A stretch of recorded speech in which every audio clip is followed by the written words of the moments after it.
Alright, so let's just do a problem of two-dimensional kinematics. So I'm not sure if you're going to be able to read that, but I'll read it to you. So, a rocket is fired at a speed of 75 meters per second from ground level at an angle of 60 degrees above the horizontal.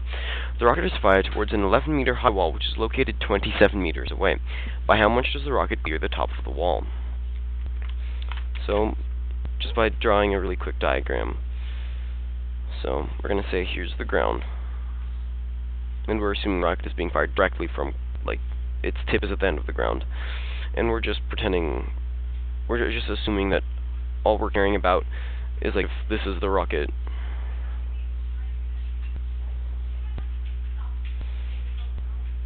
Then all we're caring about is just that one tip. Because the rest of it is really not going to matter that much. But alright, so we have that it's going at 75 meters per second at an angle of 60 degrees. So there's theta, and theta equals 60. So there's an 11-meter high wall, and it's going to be 27 meters away. So the rocket, that's going to be its trajectory, and so we're just going to have to find what that distance is. Alright, so to start this problem, we're going to have to figure out the different acceleration, the velocities of the rocket in the y direction and in the x direction. So we know that it's 75 meters per second. So let's just draw a triangle. Sorry, that's kind of bad. But here. So we have it 75. We have a 60-degree angle, 30-degree angle, a right angle.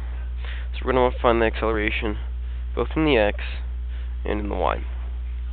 Now, because this is a 30-60 triangle, we know that this distance is just going to be half of that. So we're going to have 37.5 in the x, and then we can just use a tangent function. So let's see, I'll erase our little drawing. Actually, no, here I'll erase this.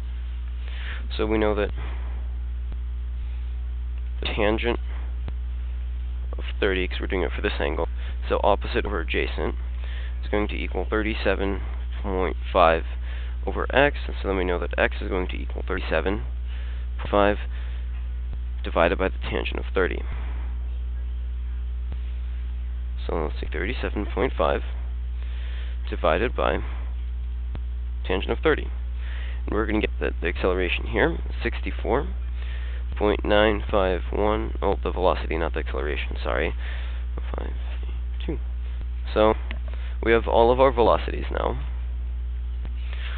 And we only really care about these two, so I'm just going to write them down off screen here really quickly to use for myself.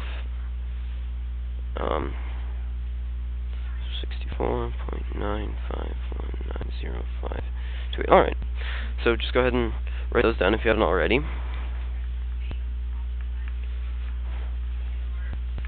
Alright.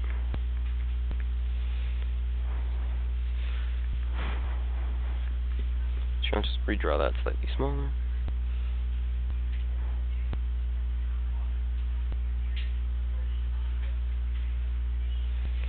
Alright, so we're just trying to find that distance. Okay, so let's write out all of the variables that we know about this projectile. So let's just call, and let's do this for now just in the x direction, because we want to find time. Because the key to this problem is going to be finding how much time it takes for it to travel here, from here to here, and then using that time as one of the variables to find, after that time, how far will it be up in the y direction. So basically that's how we're going to solve this. So we're first, just because we have more variables in the x, because we have the distance, we don't know how far it's going to travel in the y. So its initial position, we're going to say it's going to be 0. And its final position is going to be 27. Its initial velocity is 37.5. And that we're assuming that there isn't air resistance, so there's going to be no deceleration or acceleration at all in the x direction. We're going to have deceleration in the y due to gravity. So, to start this one, we're going to use this formula. So, xf equals xi plus vit plus 1/2 at squared. Now, again, because acceleration is going to be 0, that's just going to be 0, so we can just throw that term out. So we're going to have, and then this is also 0. So the final final position is just going to be equal to the initial velocity times the time, which is really easy. So then we're just dividing both sides by 37.5. So we're going to have 27 divided by 37.5, and that gives us 0.72. So the time that it's going to take is 0.72. Alright, so that's fairly basic. And then,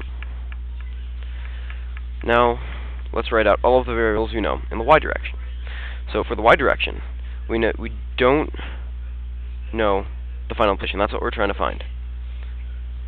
The initial position is going to be, again, 0. The initial velocity is going to be 64.9519058, and then the acceleration is going to be negative 9.81 meters per second squared, and the time is going to be 0.72. So we're just finding the initial the final position, how high it will be when it reaches somewhere along this line. Alright, so again we'll have our final position equals initial position plus initial velocity times time plus 1/2 of acceleration times time squared. So again we're going to have variable xf, and then we'll just plug everything into the side of the equation. Again, this is going to be 0, this is not going to be 0, and that is not going to be 0. So I'm just going to plug in vi, so we'll just keep that there for that number, because I don't want to write that out, times 0.72 plus 1/2, and of negative 9.81 times 0.72 squared. So if we're going to simplify this, we're going to have, let's go ahead, so we have our initial velocity, and we're going to multiply that by 0.72. So we're going to have that final position is equal to 46.7653718 plus, and then we're going to have 0.72 squared. Then we're going to multiply this by 0.5 times negative 9.81. So we are going to get that is going to be negative 2.5427 and then 52. So when we simplify that, when we add both together, we're going to get that the final position is 44.2226198, and then subtract 11 from that to get this distance here, how far it's going to be above the wall, and the final answer is going to be 33.2226198 meters. So that's just how you do it. You first look for the position in which you have the most variables, find all the variables you can from that, and then using those, plug them in to the other direction. So for this one, we first solved for x and then solved for y. And in this case, we were able to use time, which is one of the most convenient ones, because in the case of a trajectory problem, it's going to be identical for both the x and the y directions if we're just looking for that specific time. And then after that, you just plug everything in. It's just you have your basic kinematics equations, and then you can get your answer.